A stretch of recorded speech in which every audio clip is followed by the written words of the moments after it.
So hello there everyone, welcome to another episode of Career Mode. So just to start things off, I decided to up the difficulty to 106. And you know, just because we got points in Bahrain and that usually doesn't happen, so we're going to do that. Anyway, going into China, you know, I think the pace here can be good. Usually it's the track where I get points at the beginning of the career mode.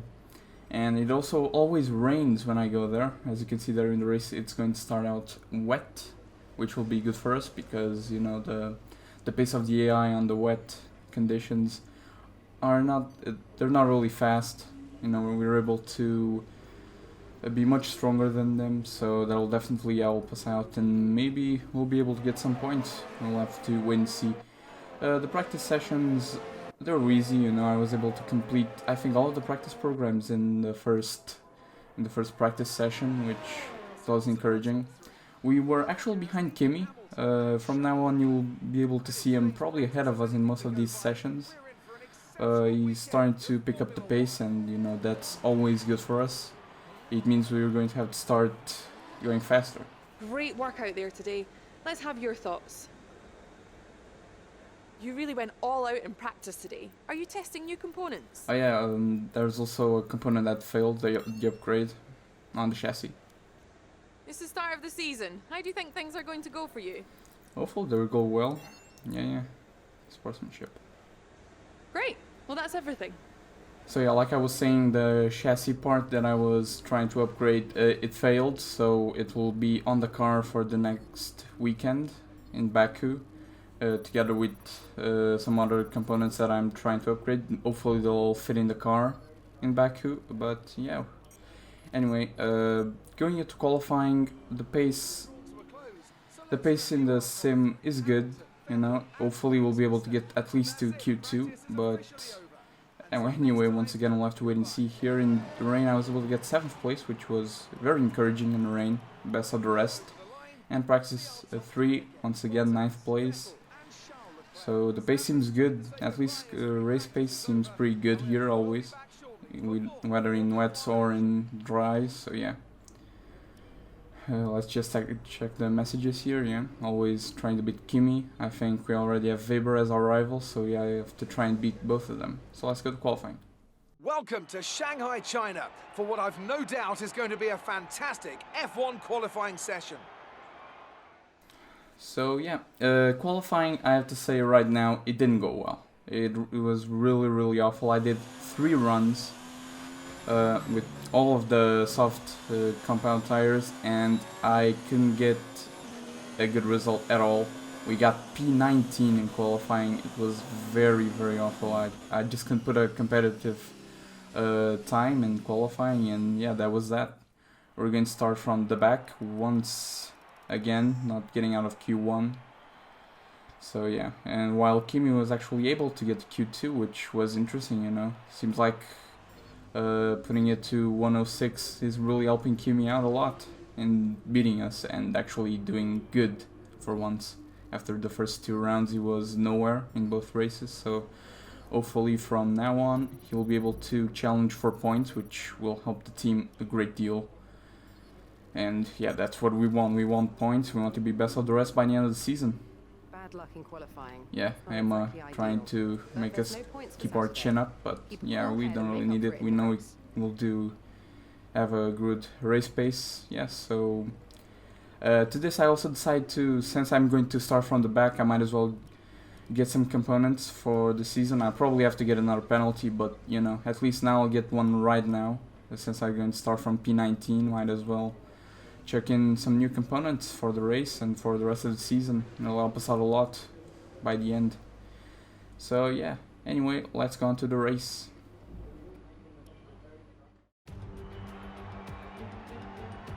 It's time to find out which driver is up to the task of claiming the Chinese Grand Prix. We're here in Shanghai. The ever-tightening turns 1 and 2 will prove tricky in the slippery conditions here at Shanghai, and anyone that slides wide will lose a lot of time getting back on track. Turn 14 should still be the best place for overtaking, but we'll have to see some improvement in the weather before the drivers can take advantage of that DRS assistance. Alongside me once again for coverage of today's race, it's none other than the great Anthony Davidson. Now, I want to ask you about Lando Norris. They're still relatively new to a sport which does have a high learning curve and, of course, little tolerance for mistakes. That's right, it is a difficult environment to come into. In junior categories, you're competing against drivers with similar levels of experience, but some of these guys in Formula 1 have been there for over a decade. But I have to say, in this case, it's so far so good.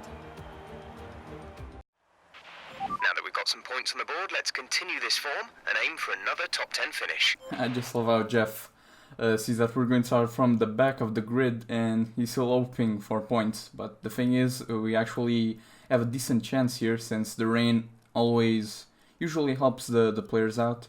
At least in the recent F1 games, I remember playing back in F1 2006 and it was impossible to compete against the AI on the rain. I would usually be nowhere, even driving a Ferrari or a Renault. But anyway, here we go. 5 red lights, and away we go. Kind of took a while, the lights. We had a decent start, nothing really talking too much there. Russell didn't really get off the line well, so we were able to just choose our lines in the first few corners, which will be important. We go up the inside, very dangerous here. I actually get, strolled out to the grass. I still try to hold out around the outside of Butler and we're able to keep the position. So yeah, pretty good start, 4 positions up to start. Also, it was interesting because I got all of those penalties, but I still started from P19, which was really weird. I should have started from P20, but I guess the game just glitched out there a little bit. Anyway, here we go, up the inside of Stroll. Once again, he leaves us no space whatsoever, but we're able to get a better exit and we get past him, and now we're going to try and get the other racing point of Perez, and we're once again able to get through. And alright, 2 more positions, but no, Perez is coming back on the inside. Let's see if we can hold around the outside, and it seems like we are just able to squeeze through and get P13 right behind Kimi Raikkonen, who's in a really good position here. This is just a replay. So yeah, Kimi was able to have a good qualifying, starting on Q2. I think he started from like P13 actually, or P12 even. So yeah, he had a pretty good start to the race, but yeah, we have to get past him now. Hopefully on the straight we'll be able to do it. So yeah, the beginning of the season has been actually really interesting, as you can see there, Lucas Weber is able to pretty much get to Q3 with a Williams right at the beginning of career mode, which is just puzzling, Williams is really strong in career mode. And anyway, we're 3 wide down to turn 14, yeah, and here we go, sandwich with the Williams in the middle, and we're able to get past both of them, which was crazy. And so, yeah, you can see here the replay, and in less than 1 lap, we're able to get 8 positions in the rain. It was crazy. As you can see here, another replay, this time from Weber's perspective, and yeah, we just got a better exit, and in the end, Raikkonen ended up staying in the same position, but, it might leave him in a good position to get points. In the race, he'll have to work hard, but if he just keeps at it, he might be able to get some points, which would be good. But right now we're marching to get some good points today. But anyway, we're in lap 3 now, and we're just behind Grosjean. I actually hit the back of him, but fortunately I had no front wing damage, and once again, better exit, and we get the position, and we're now in the points after 3 laps. Yeah, first lap I just got 8 positions, and then I took it happened a lap and a half to get past Grosjean, who was in this little train here, yeah, in the Reynolds, and I think it's a Haas up there. I think it was Magnussen. So a really interesting train here with both Reynolds and Haas, since they are pretty much the strongest midfield teams in the game.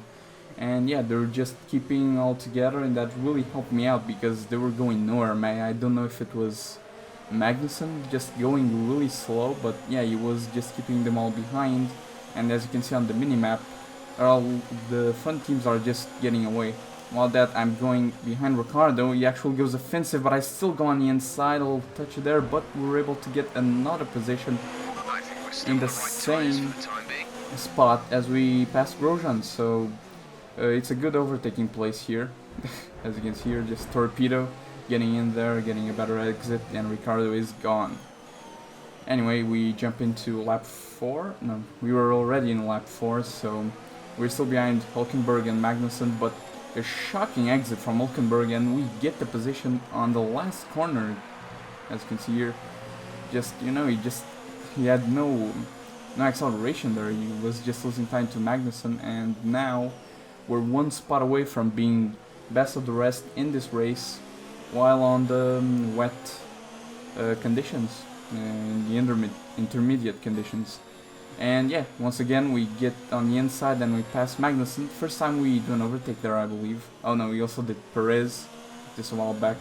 I still don't know if I should say Perez or Perez. It looks like we'll be running on a dry track soon. Back to dry shortly. Our gap to the car in front is 3.5 seconds. And yeah, it seems like the rain is going to stop. You have P7, 7th place. Verstappen ahead. The gap to the car ahead is 3.5 seconds. They're on old inters. Magnussen behind. Our gap behind is 1.2 seconds. They're on old inters. Our gap to first place is 9.4 seconds. Your pit window opens in 8 laps time. 23 laps to go.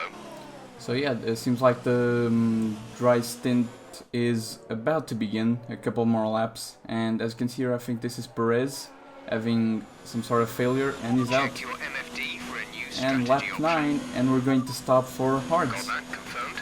And we're going to stretch them to the end of the race. As you can see here, we're following both Red Bulls, meaning that Verstappen will be really far back in just a minute. Yeah, we're putting on the hards. Kimi is in for his stop. Kimi decided to also come here, and so we might lose a little bit of time because we're just in the pits, so we'll definitely lose a couple of seconds at least. And yeah, we come out in 5th place. Just a really good stop, and we're able to get out in 5th place, the highest position we've been in so far this season. And Raikkonen here just losing so much time on the pits and pretty much coming out nowhere, so it's another race to forget for him. Anyway, we're behind Gasly. We're pretty close to the leaders, as you can see there.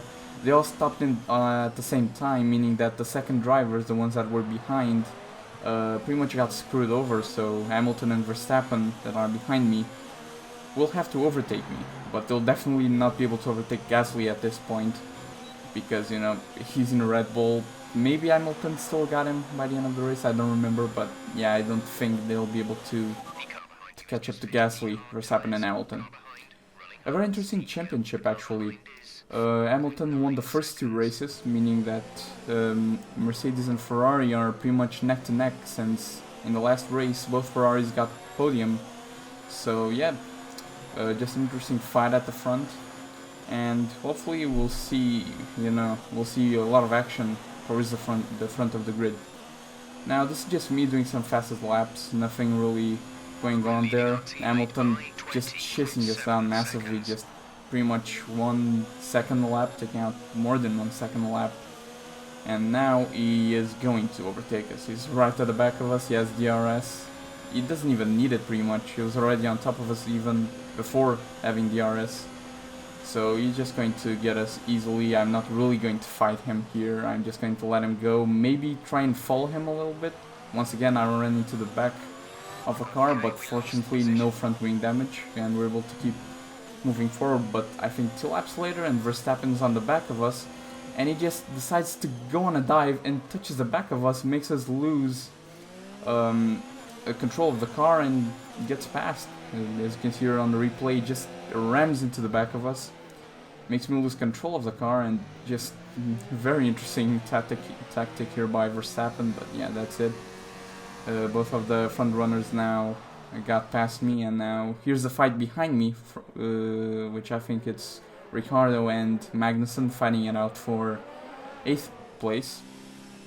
Pretty much allowing me to just keep going, pretty chill for the rest of the race. The second stint, nothing really happened. It was just Hamilton and Verstappen getting ahead of me. You have P7, 7th place. Verstappen ahead. Gap to car in front is 10.8 seconds. They're on old hards. Ricciardo behind. Okay, the gap behind is 5.0 seconds. They're on old hards. The distance to the leader is 33.4 seconds. The pit window is open. Pit window currently open. 7 laps to go. So a really big gap. Those two guys were fighting a lot, and that really just allowed me to cruise home, getting P7. They were just struggling with each other.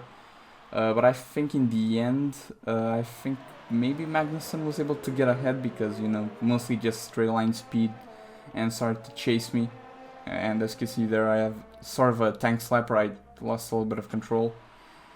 But yeah, that was the race. Here are the Ferraris just cruising home on a 1-2, meaning that Ferrari might be leading the championship right now. The two Mercedes were once again just behind them, and yeah, we got P7 and it's 6 good points for the team.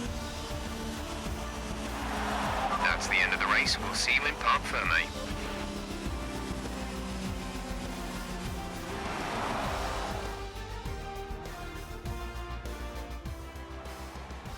Ferrari have really pulled it out of the bag today. It's a great win.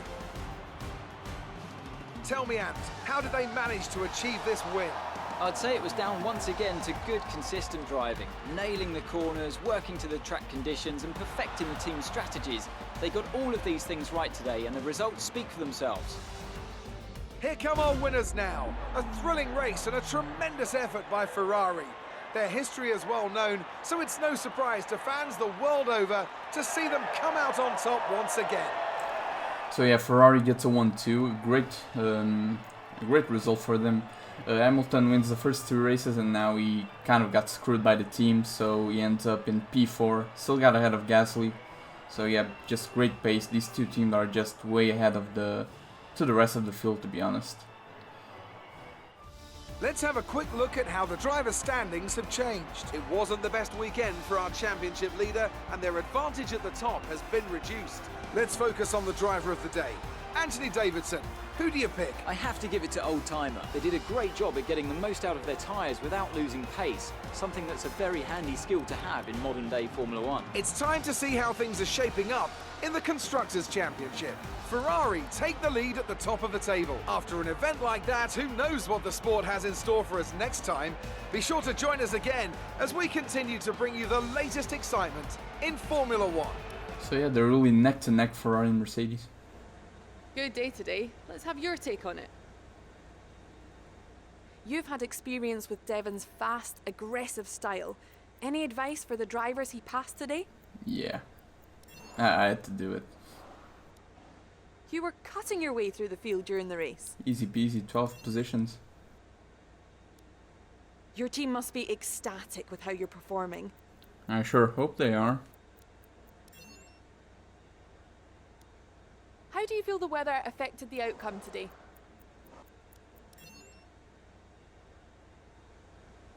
Appreciate your time. Sorry about the pun there. But anyway, like I was saying, yeah, top of the field, it's really competitive, you know. Both Ferrari and Mercedes are neck to neck, fighting for every little point they can. And right now they're only 2 points away from one another, and it'll be an interesting title fight between both teams and drivers. But for us, we get 7 of 6 points, and another good weekend for us. Definitely the best weekend we've had so far this season. Just great pace. The rain really helped us out a lot. And yeah, in the end, we're now going to spend some of our resource points. So we have 1200 almost. And we're going to... I think we're going down to aerodynamics once again. I think we're going to invest in that as soon as I am able to get there. After reading this interview with, I think it's Devin Butler, yeah. Just, you know, just his interview, nothing really too important there. And yeah, we're going for aerodynamics, rear downforce, and we might no, we're not going for anything else because we don't have any more resource points. And yeah, we're going to change the component for the next weekend for practice, until we're able to, you know, just wear out the parts a lot. So yeah, that was the weekend. Good race, 6 points, and just a very positive weekend once again. Definitely one of my strongest tracks on the game. China has always been an interesting one for me. But anyway, I hope you enjoyed this video. Leave a like and subscribe. You know, I don't usually ask for this, but yeah, why not? And so next weekend we'll be Baku, and we might have loads of upgrades going to the car, so we might be a little bit more competitive even, so we'll have to wait and see if all of the parts go into the car. But anyway, hopefully you enjoyed, and I will see you in the next one.